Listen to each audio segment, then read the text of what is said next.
Friday Night Racing. On Off the Ball. Brought to you by Horse Racing Ireland. Love every racing moment. Visit hri.ie. Right, you're very welcome along to this week's Friday Night Racing. As ever, Johnny Ward is with us in studio. We'll get to our special guest, Kevin Brouder, in just a minute. Johnny, how are you? Not too bad, Ger, not too bad. I see the Irish Independent have given Rachel Blackmore and Graham McDowell joint Sports Stars of the Week. G-Mac, who of course featured in a pretty idyllic snooker clip doing the rounds this week as well, talking about Kevin Kilbane, but Rachel and him sharing the hot off the press. Rightly so. Rachel had an amazing performance. Rachel, apart from the fall of Aspire Tower at the last in the juvenile hurdle, who I don't think would have won, she had a great week, and I think the feeling was that the atmosphere at Leopardstown, which was like, by all accounts, was as good as we've had in a long time. A lot of it was to do with the fact that there's a great regard for Rachel Blackmore in terms of what she's doing as a jockey, and she had 2 big wins. I think too the quality. Like I sat there on Saturday and watched the whole thing from my couch, and it was great. It was like, you are the problem, Ger. No, you can sit at home and then you can watch the rugby, and too many people who are actual racing fans, proper racing fans, do exactly what you do too often because they've gotten into that habit.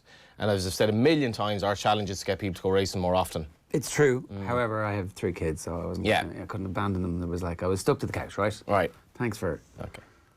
I just have to clear that up. Could have brought them racing. I mean, the little one, you couldn't. He'd run out in front of the horses. So like, no, I can't. He's 3 and he's wild. Like he's jumping off. It's stupid. He'll be a jockey. Eventually, I will. Don't worry. They will all. We will go. But he's too wild at the minute. Yeah. The other 2 absolutely be great. But anyway, I digress. It was brilliant because each race there was somebody you knew in it. There was like enough narrative for the casual racing fan to be able to go, oh, I recognise that horse. Oh, I recognise that trainer and that jockey. And oh, I've seen this horse over the last couple of years struggle or win. And then most of the finishes were really good. Absolutely, like lots of different trainers. We had Paul Nolan on the show. He had the first winner of the 2 days in a Grade 1 with a very promising horse for an owner breeder. And as was explained on the show last week, it was lovely the fact that the ownership of the horse slightly changed, but it was basically owners from his yard who were loyal to him in tough times who got together. And like, let's be honest, that horse is, even though he is getting on a bit, he's quite old for a novice hurdler.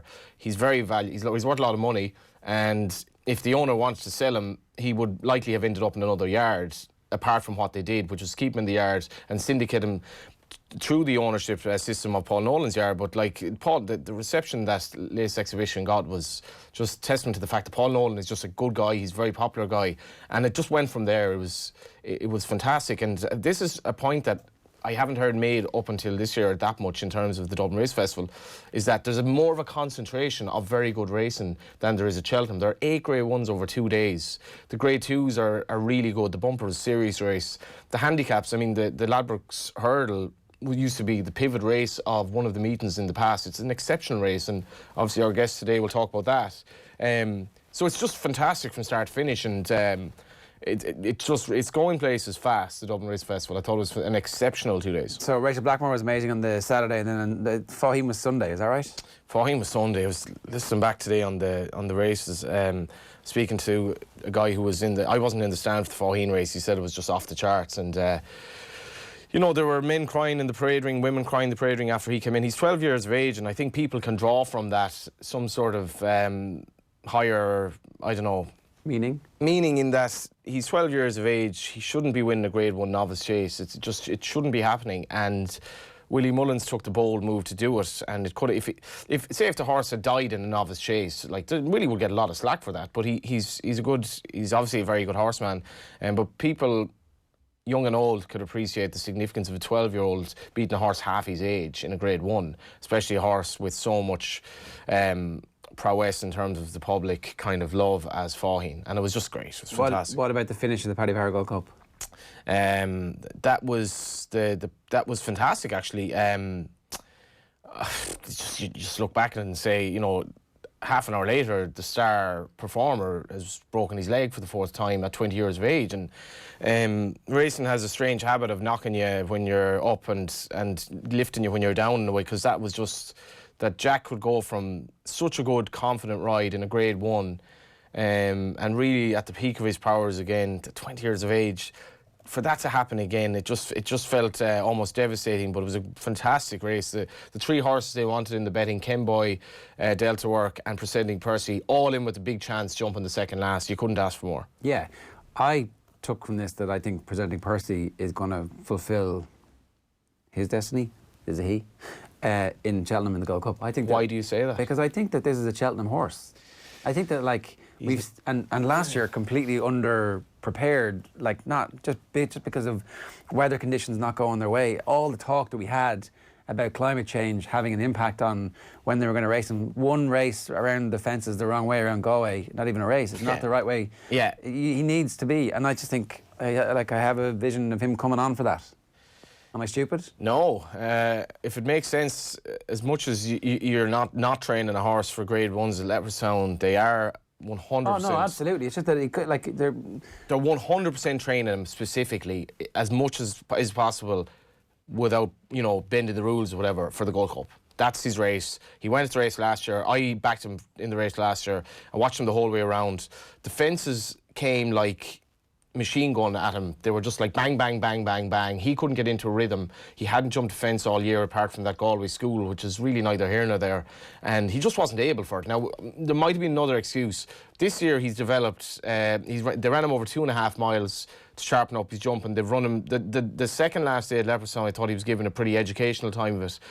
He travelled really well on Sunday, and then he sort of cut out. Just maybe he's not fully there fitness-wise yet. I couldn't agree more with you. I'm not saying he'll win the Gold Cup, but I'd be confident that'll be his best performance this year. right. Well, that's enough to. And that's the beauty of it, because there were two horses ahead of him. Yeah, both of them should have an obvious chance. And then you've Album Photo, you have the really beautiful Santini, you have all these other kind of English horses that have come in with some sort of a chance. Gold Cup is just shaping up to be an absolute belter. By the way, Tom Lone tipped up Santini a couple of weeks back before he won. When Gold Cup. When he was 9-1, now he's into about 9-2, I think, or maybe a little bit longer than that. Right, our guest this week is jockey Kevin Brouder. Kevin, how are you getting on? Oh, not too bad. You Can't complain. Not too bad. It's typical Kerry understatement for 2 winners at the Dublin Race Festival. Exactly. You had a quiet weekend last weekend.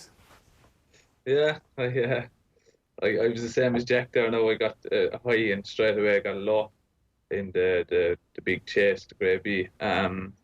Articulum was travelling really well at the second last, and I was jumping really well. We didn't have to jump the last. Going by his judgment of his runs, his last few runs, you would have said it played into my favour, but I was jumping so well through the race. I would love to have been there and stood up. I think I would have took a lot of beating. That would have put the icing on the cake if he stood up. So what happened at that last fence? I jumped a fine, got in a little bit tight, but jumped a fine, but I just think he went a little bit high behind and just tipped over the speed we were going. So I was just common, easy mistake. He had a fell and unseated. I think it's more of everyone thinking about it than actually the horse's fault, You had everyone just saying, oh, he's after falling and unseating in his last 3 runs. So it was just a pity it happened. It's just a pity it happened. Yeah, and so have you been on board him for the last 3 runs? No, I just got the ride on him for Terence O'Brien. He's been very good to me. He's given me a lot of opportunities now. Philip in ride got off to ride the favourite for Tony Martin, and I was next up with the owners, and everyone's happy to keep me on him. And so before we go on to your success then, so next time out, what kind of races do you think he's going to end up in over the next couple of months? He's going to have a little bop around in Naas. I'm speaking to Terence. I'm suspended, so I can't ride him. So I think we're going to let the young fella in the yard, an amateur, Dara Allen, have an old tip around him there, get his confidence there before we go to Cheltenham. We're going to. He's in the Ryanair. It's a bit close to be going all guns blazing in Naas. I think if we just get him around, get him into good rhythm, let him finish good and healthy and strong, and go for a handicap, then it's Cheltenham. Right. It just should be mentioned the weekend that this man had, because I know you'd appreciate this, Kevin, as well. There's so much going on in the Dublin Race Festival with Grade 1s. 8 of the races are Grade 1, which is the majority of the 15 races. People would nearly forget that he rode 2 winners, but Kevin had 5 rides over the 2 days. One of them was a 33-1 shot who realistically had no chance, right? So let's concentrate on his other 4 rides. 150 grand race, wins. 100 grand hurdle race, second to 27. 100 grand race, wins, and the other race was the race in which he could have won, except he had that late fall, which is incredible going really for selection amounts. Yeah, it was good. It was good. I never actually looked at it that way. I just get up and do my job and try do as good as I can and keep everyone happy. James Nash's horse, as you mentioned there now, Hammersmith, he was the only one who was out of the prize money and just never got into it. Just was never on a going day. I have a bit of bad news for you there. Unfortunately, the horse for Turns was out of the prize money as well because it fell. Yeah, well, he wouldn't have if I stayed up. Such is life. Your attachment to the likes of Charles Burns and Terrace O'Brien would suggest you have a fair idea of the sort of good, shrewd trainer to be with anyway. Yeah, it's great. 2 of them are looking after me well. And Tom Mullins is starting to use me everything I can ride for him. He has no questions asked. He just leaves me on him. So it's great for that as well. Let's talk about the winners. Which one for you was the most impressive? It was completely different. The ride you give, Traces in Escorty, to me, it must be the greatest certainty of all time when he jumps a fence. But you keep, you're riding him on the second day of the festival from the front. He's obviously a gorgeous horse, so he goes about things. I heard you talking after the race. I was very impressed the way you spoke about it. But I don't know, you're probably the better man to ask yourself. What was that like, Kevin, for a start? Because he's a really likeable horse, this fella. Oh, he's a lovely horse. Big 17 hands horse. Like you said, he's going to be a different kettle of fish once he goes over fences. And Mr. Widger's very mad to go over fences, but he's not ready to go over them yet. He's still pretty well handicapped, I think. I think we should going to give him a little run in Naas in a big novice chase, 75 grand to the winner, and we'll put him away then till Punchestown for. I hope he goes for a hurdle with him, but there's another novice chase, big prize money as well. But I'd prefer to let him have his crack over hurdles till he's at his end, and then go chasing with him. So I'd be hoping. It was lovely after race, well, because Robert Widger, a former jockey, who I don't know how many horses would he have, Kevin? 3, but he's big into his eventing and buying and selling half-breds. Good money in that. So the job that he's done with that horse, I saw after race, Nick Luck of Racing TV was talking to him, and he was talking to, I presume, it must have been Robert's kids as well. This horse has won 4 out of his last 5 races, and as you were saying there, he's actually really, he looks, even though he jumps his hurdles, he looks like a chaser. But Robert has done, I just saw it was a lovely story that Robert could have a winner like that in the biggest weekend of the calendar really for racing in Ireland. Yeah, he's done a spectacular job with this horse, especially the problems that the horse has. And to get him there as good and as fit and as well as he has is unbelievable, because he has his problems. I'm looking at anti-post for the Ryanair Chase. Just to go back to Articulum, sorry. Available at about 100 to 1 or 66 to 1. It sounds to me like you think if that horse can get around, that he's got a chance to win any race he's in. Now, obviously, unbelievable step up in the quality in that field, but at the same time, he's got a chance. I think he has. See him storming up that hill last year in the Arkle. He doesn't know how to stop galloping. He has a bit of speed for 2 mile. He has everything. He ticks all my boxes. If it was me, I'd be trying to go for the Ryanair, because you have a smaller field, you have more room, you've everything to play with. You can bring him back, and in handicaps it's different. There's 30 runners or 28, or it's a full field, and there's no time for error. I know in the Ryanair you're going to be going away faster and better horses, but you just have plenty of room to play around with, plenty of room. And going from his Arkle run I'd love to ride him in it. Yeah, it's interesting just listening to you chat about Robert Widger and Tracy Zinniscorti and Articulum. It's clear that you're always thinking in your head about the information that you need to feed back to the trainer and the owner, and that you're not just there to ride the horse at all. You're actually soaking up as much information as you possibly can about where this horse is going to be best implicated into the rest of the season. Yeah, like Punchestown isn't a track for him. I rode him there and I won on him, and I hung very hard out because he has his problems, as I said earlier on. And then I went to Cork for Charles, and I couldn't ride him, so I rang him up, gave him plenty of time, and he put young Oakley Brown on him, and he looked like to be bait, turning it in, overhanging. You couldn't get after him and push him, but at the end of it, then he won snug again. The Punchestown probably isn't a track for him, but he's got that much of an engine. I think he'll still take whacking. He could end up hanging a little bit out, and once you straighten up, you can let him hang away out and get stuck into him then. When did you start thinking like that, though, that your job is not to just get the horse around, that it's actually to think about the structure of the season and to feed that information back? A lot of young jockeys as well aren't really particularly adept at that. I think that's not a problem for you, maybe. No, but the lads I ride for, I talk to them like a friend. You know, I just rings them up day to day. How's the horse, and make a plan and see what they're thinking, and they'll listen to an input that I think. We work well together. Everyone that I ride for, they're like a friend. I just chats away at them every day. Even Charles Burns. He's a little bit different.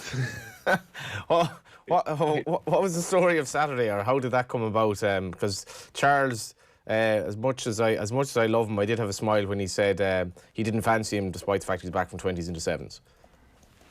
I don't know. I don't know. I have no comment on that one. What about Charles, though, in terms of getting the ride? And did you think you'd much of a chance going out there, or was it because you rode him with confidence, I suppose? Yeah, I rewatched the run of Off You Go 2 years in a row, and you need a lot of luck in them races, and I got absolutely no luck. I got stopped at the bottom bend. I ended up in last three of us upsides, and I took that in the chin, and I just said, whoa, breathe, Kevin, breathe, relax. Went for him again, and I got stopped again. And then I just said, look, we're going to just get a gap here now and switch him out and just head for leather. And I thought I had him covered going down to the last. And I actually thought there was a big stride there, but there wasn't when I got that. And I went in and I popped it, and I was like, oh, better hit the gas here. And I was gas. And then he took off. When you say how much went wrong, like, how good of a trainer is this man to win that race? One of the toughest races in the country to win. Charles, like, to me, is criminally underused as a trainer in terms of the amount of horse he is. But to win that race 3 years in a row, and to have the horse as well prepared, that he was so well in himself that even despite the mishaps that befell you during the race, he could still win. Yeah, he is a genius of a trainer. Like, you see Russell even saying it, the whole lot. When he has one ready for the day, and to leave me on him, you know, normally it's Russell and all, you know, he likes all the big lads and all that. To leave me on him and trust me with him is unbelievable. He's a very nice man to ride for, you know. I know all the horses there now in the yard, and he come out to me and just say, what you think? I say, look, this could be a bit free. We'll take our time a bit, and he'd say, perfect. Be there second last. And he could say, don't hit the front too early. He'll pass around, just produce him there on the line. He'd always ask me, what do I think? And let me do what I need to do, and just tell me where I need to be. And that's it. Like when I run in Roscommon, he taught me, don't be afraid to take it up a circuit to go on the grey horse who won in Galway. Jesus. I forget his name. I should know this as well. Don't worry about it. Yeah. It'll come back to us. Yeah. I did text him after his son Philip has graduated from the pony circuit, and he had his first winner. Was it? When was it? Was about 10 days ago maybe, and I just said Limerick. At Limerick, yeah, won very well. Vinnie Rohorse first him out, and said, I just texted him. I said, congratulations on Philip, and he replied a few hours later, thanks Johnny, please don't tip any of his mounts. So there you are. But I've been involved in a horse with Charles. He's obviously been watching us. He's maybe we'll get him on. Maybe. We'll get him on. Yeah. Come here, Kevin. You have two older brothers who kind of paved the way for you. Is that right? One older, one younger. Right. Okay. Okay. Fair enough. But your older brother was the one who kind of got you into the whole idea, maybe, of becoming a jockey. Yeah. I was mainly into sports. Like I loved football, hurling, soccer, boxing, anything to do with hands and feet and hitting the lad and doing all that stuff. I loved it. And I went on one Sunday. We had no game, and I watched some pony race. And there was a little pony called Maniac, little black, little tiny little pony. Looked like a hunter, and she just came out of the pack and just took off, and didn't even look like it was doing a half speed. It was just going so easy, and won. And my brother finished second in the race, and I said, "Jesus, I want to do this." And I started off then with Michelle Brosnan out there and Tom O'Connor and all of them, and they kick-start from there. I absolutely love Kerry. I have to say, I happily spend as much time there as possible. But is there something about Kerry? You spoke there, Brosnan, a very common Kerry name. Is there something about Kerry racing that's particularly special, Kevin? Because you obviously have the Dingle Derby, you have racing Ballyhige, you have Listowel, you had 3 tracks at one stage, Tralee and Clarny. It's a special place for racing, really. It is. A lot of people actually come from Kerry. There's been a lot of jockeys, a lot of good lads too. I think we breed well down here. And then the 3E came along. Yeah, he went off to England and everything, done really well in England. They ordered for the Gilroy and came home when he shouldn't have. He rode 4 winners, I think, at one meeting, at one stage. Just packed up and came home with his girlfriend. And kind of didn't really take off from there. Kind of went very quiet. So I don't know. I think he should go back there. Yeah, what age is he now? 25. And you're? 22. And Garrod? Gavin is... Gavin Brouder. Yeah, he's 19. 20 maybe. That is actually remarkable. 3, I can think of maybe the Moors in terms of Haley rode a bit as well.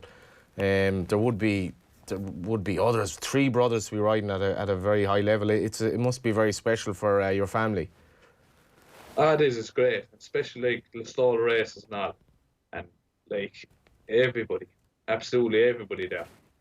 And I had a good Listowel festival there. Going into it thinking, oh, can I get 1 winner each year? It'd be great. I did to ride 4, 5 maybe. I think I was leading rider, and I was leading rider on Clarny as well, and got nothing for it. No prize, no. My hometown, I thought they'd have a big trophy or something for me, but no, riding at the home track is special. Special. Was there horses in your family before, your brothers in pony racing? What got him into it? What did you have horses around the place? No, we had a few donkeys. They were drawn the old turf back in the old days, and they kind of just kept it going. There was always 4 or 5 donkeys out in the front lawn. And that's how we actually started off. We used to go into the house there with my mother's home place. My uncle's living there now. We used to all kind of get together on a Sunday, and we'd all have 2 or 3 quid from my mother, and we'd all put it up on the table and jump on, give it to the donkeys up over the dike. Whatever they get over, it takes the money home. So that's how we you could say donkeys were always there, but not horses. And then we started off bareback and hunting around the roads, and kicked off from there then. I would say your parents had great crack with you. Oh, we were wild, I'd say. I'd say they were delighted to see us gone. Get us out the house. And all the more happy to see you coming home, especially safe and sound after all this. What's next for you, Kevin? Because have you missed Cheltenham most years because of injury? Every year.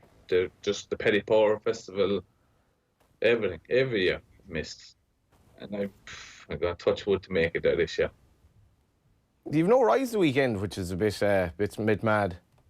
I'm banned for 7 days, and I displaced my shoulder after the fall of articulum. And my ankle is, I've just come out of the hospital this morning. They used the word sorvert or something, all the ligaments are around my ankle. not good. Yeah, and where are you actually based in terms of training? Listall, I'm down here. So Well, that's I'm in Askeaton. I'm living in Askeaton with the missus. Are you right now with Charles then? I do a couple of days with Charles, and I try to keep looked after all the people that start to let me off down here. And then I go to Barry O'Connell once a week, or school something, or James Nash was good to me. So I try to look after everyone as much as I can, but mainly my old gang down here in the store, And down this area. is that injury going to clear up sooner rather than later? Like, you'll be fine in a couple of weeks?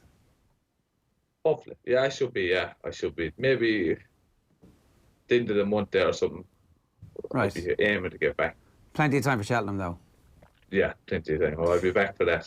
A question from Derek Dunn on YouTube. Will Tracy Zenniscorti be suited by the track at Cheltenham? No, he won't go. He won't go, so he's going to go to Punchestown. Yeah, we're going to go to Navan first and then go to Punchestown. The race you're on about, that he's going over fences, is that a novice handicap or is it just a novice race? Novice handicap, I think. 75,000. Right, so let me just get this straight. I was looking this up. I literally, as soon as I crossed the line the other day, I was just looking this up. So he's rated 138 over hurdles after last year. So he got £9 for winning at Leopardstown at Christmas. He got £10 for winning the other day, and that was very, very strong form. He's 138. He's 119 over fences. Even what could go wrong? Nah. Right, there we are. That we don't need to say anymore. Right. Well, listen, we'll let you go. Thanks very much for joining us. I wish you the very best, Kevin, with the injury situation, and we'll definitely be cheering you home at Cheltenham. Perfect. Thank you very much. It's Kevin Brouder there giving us his thoughts What an absolute champ. after not a bad week. Just nothing. Like jockeys say, sure, anything can go wrong in a race, or he could have an off day, or nothing. He should be better over fences. Not to mind that he's so well handicapped. Keep the name. It's an easy name to remember. Must be a pub in Enniscorthy. I'm sure somebody from Enniscorthy might be. Tracy's Enniscorthy. Yeah, but a great story as well. I presume it was Robert Widger. His kids are.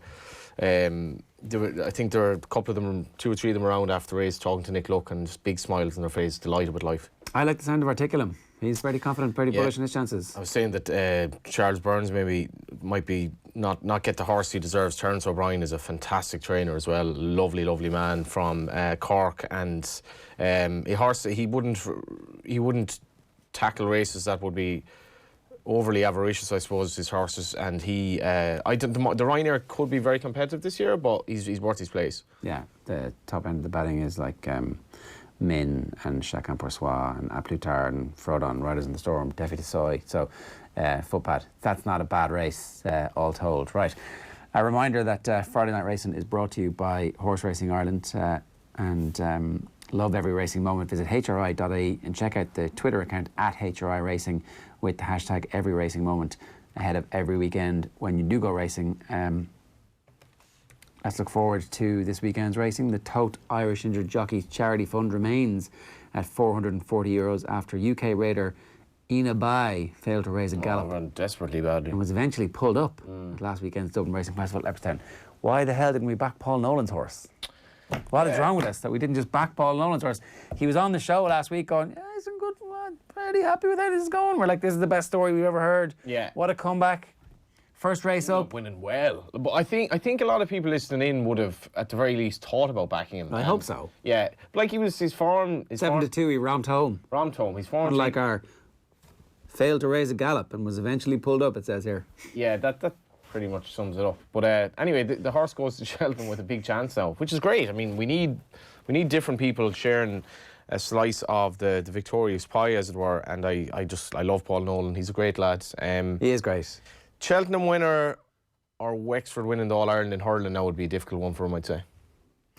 I'd say the Cheltenham winner is more likely. Well, I think you've always got to go, well, this is my thing and I'm controlling this. That's their thing. That's on Davy and Lee Chin and all the rest of them.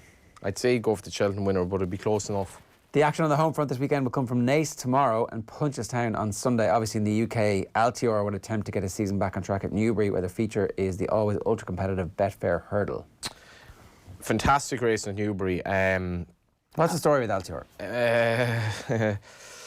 I don't know. This will tell us more. If you look at the ratings of the horse he's running against, like Kalishnikov on his day is a very good horse, and he has to give him £3. So it's not. It is a test of some description. Dynamite Dollar is a very good horse. So Royale, a bit of a standard dish at this level, travel away well, and will give him something to think about. I don't know. I wouldn't be confident. Just in light of the fact that this season hasn't been good for him. He did have an issue after the last day, but if he were to win well, and I hope he does, it will set up an unbelievably attractive Queen Mother Champion Chase Cheltenham between him, Defi Desoy and Shakinpur Swa. Would be an absolute race for the ages. So I hope. Wasn't Altior supposed to be a super horse? He is. Oh, absolutely. He doesn't need to prove anything. It was his first defeat, but 100% wasn't right on the day. Would your horses come back from not being right? Yeah, absolutely. Do they? You only think of Sprinter Sacra, his illustrious stablemate. He's 2-1 on Ger, which would be buying money if he were at his best. But I couldn't go near him. He's had a lot of deceptively hard races, and the last day he obviously has some war wounds. He's taking his time with him, Nicky Henderson, but I'd rather watch. I could see him being easy enough in the betting. You couldn't put a lot of money on him, as much as he's very, very happy with his work at the moment. Okay, so that's Altior in Newbury. Got to mention the 3 o'clock is the Bedford Denman chase, which is another good race, which Native River is 2-7 in. Somewhat forgotten horse, Native River, at the age of 10, but still on the scene. But the race for me to concentrate on is the Bedford Hurdle, handicap hurdle, with just the 24 declared. Mac the Man down at the foot of the weights in with a big chance. Not So Sleepy has been anti-post favourite for the race under Johnny Burke for Hughie Morrison. His participation was contingent on him working well during the week. That all went according to plan. The Banner King Rebel, who has Kerry connections as well from the past, is very interesting. But for me, the fascinating horse here is Ciel de Liège, trained by W.P. Mullins. He was desperately unlucky not to win at Christmas at Limerick. He should have won by about 5 lengths. He was beaten ahead. But what interests me is that he ran in the Fred Winter last year at Cheltenham. He ran very well. He was only beaten 3.5 lengths by a Band of Outlaws, which is really strong form. That was off 132. He's only £3 higher, and he ran at Fairyhouse on his seasonal return when he was a massive eye catcher behind Janadil, who could have run in this race but doesn't. And I would strongly suggest a big each way betting him, and I think they're going to be 5 places with some of the firms. Ciel de Neige. Ciel de Neige, who's by authorised. Aidan Coleman riding for Willie Mullins. If you can back Willie Mullins first string in a handicap at double figure odds, I don't really need to say more. You're getting him around about 11-1 is the best price. Short is 9 with some bookmakers, and everything else that you've already talked about is kind of 6 or 7, depending on where you look for it. So you're saying there's a bit of value. Is that our tip for the week? No? That is our tip for the week, actually, yeah. At a sort of a decent price as well. Change your mind about that now? Is that if you talk yourself into that? No, because to be honest, the Irish racing this weekend is tricky enough. I'm just trying to bring up a little story for you from this race. If I'm right, I just have to look at the previous winners of it. Grace Mooney Butler on YouTube says Tracy Zeniscorti has that much in hand over fences that even Johnny tipping him wouldn't be enough to stop a win next time out. Who was that? Grace Mooney Butler. Grace. I'm never a fan of people with double barrel names. But Grace, just hold me in your arms. Yes, what a week. What a week, Kevin Kilban. Yeah. That was the song he proposed with. Yeah, it's become very popular at Ireland international games, which is interesting. But this particular Grace is on the button though. I think she's right, despite Charles Burns' text and all that. Right, so let's talk about some of the racing this weekend in Ireland. Why is it so tricky? Yeah, Naas is tricky. One of the races, the Opera Hat, obviously honours Opera Hat, Great Mare. This is a chase, and Benny Dedieu won this. You'd actually forget that Benny Dedieu was a very good chaser before she went hurdling and may or may not take on Honeysuckle at Cheltenham. This is not a particularly strong race. I imagine Cut to Mustard will win. The 2:12 race is a very interesting race. Gin on Lime is a horse I think has a massive chance for Jessica Harrington. That would be probably the bet of the day at Naas. And on to Sunday then at Punchestown. It is kind of the calm after the storm. There actually is going to be a storm of sorts this weekend, I think, but it's the calm after the storm of Cheltenham. The Entertain Your Guests rated novice chase. That has to be a pretty strange name, I have to say. In any event, it is what it is. Dunvegan going right-handed under Rachel Blackmore would get the nod. And what else are we punching on? We have also the Boyle Sports Grand National Trial handicap chase. That's a 100 grand race, which is quite tough. I should give a mention, the 2:15, very, very good race. This Cedarwood Road and Fighter Allen for Chris Jones among the runners there. All right. So you don't think that there's anything stand out beyond the Rachel Blackmore one on the Sunday that you... In the 4:25, I'm going to burden Rachel with my allegiance again in this one. She's riding a horse. You may remember me tipping this up not that long ago in... It was an amateur riders race. It was a small bit disappointing, but I think there probably is a day in this horse. This horse actually, if I get his name here, he's 10 years of age, and he was going on 10 years of age. Chebde Carviniu. He was going on 10 years of age, and they paid nearly 50 grand for him late last year for a handicapper, which is quite interesting. But there actually is a very good programme for these elder horses. I'm going to give him one more chance. Steps up and trip, 10 stone. I hope he goes well. He should go well. Chebde Carviniu. Chebde Carviniu, yeah. Round about 8 to 1 at the moment. Yeah. And Sunday going to post at 4:25. Not as good value as CL Denege though. Right, okay. Okay, so that's our tips for the weekend. What was your nap again? CL Denege. All right. But don't forget, as Grace was alluding to there, don't forget Tracy's in escorting when it goes over fences like this. It's a lovely story. I think he's a lot more races to be won with this fella. New Tote customers can get up to €50 cash back for opening a new account. See the tote.com website for more details. And that's another Friday night racing in the book. So there's one last thing you wanted to talk about. You made your Six Nations debut. Yeah, I know there was a lot of... I put up a tweet about the fact that you can have a drink at the game, but you can't at a football game, which I think may or may not have to do with UEFA regulations. But another matter which wouldn't have, I presume doesn't have anything to do with UEFA regulations. I came from Leopardstown at the weekend, so I had my bag with me. No problems getting in with your bag. If you go to a soccer game, you arrive outside the Viva Stadium, they're like, you're a bomber. You can't bring your bag in. It's like, why can't I bring in my bag? I'm gonna throw my laptop at a footballer. Is that what you so I've literally had to, like, you have to find a pub 10 minutes away, drop your bag there, and hope that they. So I know this attitude towards soccer fans versus rugby fans is a little bit whatever. Insert word here. Is that not the part of social apartheid you're talking about? Yes. Classist. Yes, it is classist. Is it not to do again with UEFA?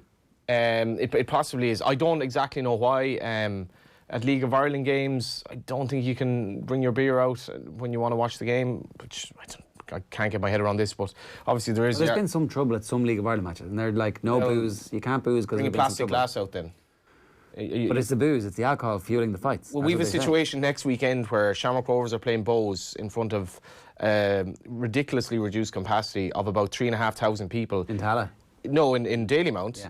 Yet the Gardaí think they can't police that, so they moved it to Saturday. So I would suggest the Gardaí, you should try and maybe go over to Greece or Istanbul or a game in some country and see with 50,000 people. Because if you can't police a game, 3,500 fans in Dalymount on a Friday night, you're quite frankly not doing your job.